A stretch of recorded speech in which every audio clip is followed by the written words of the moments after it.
দেখেন ভাই, অন্ধ ব্যক্তি কিভাবে কোরআন তেলাওয়াত করে, সবাই মনোযোগ দিয়ে শুনে যাবেন।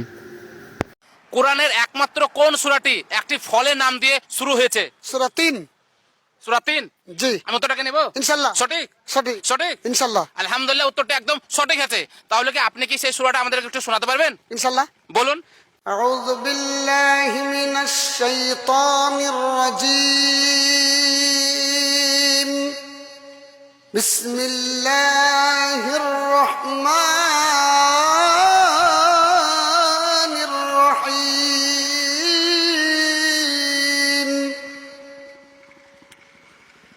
والتين والزيتون وطور سينين وهذا البلد الأمين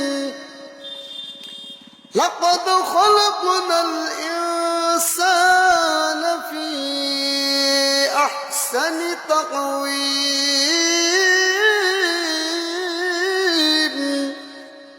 ثم رددناه أسفل سافلين إلا الذين آمنوا وعملوا الصالحات فلهم أجر غير ممنون فما يكذبك بعد بالدين أليس الله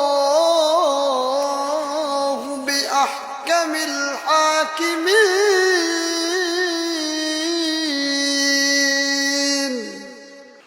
আলহামদুলিল্লাহ, সুন্দর তেলাওয়াত।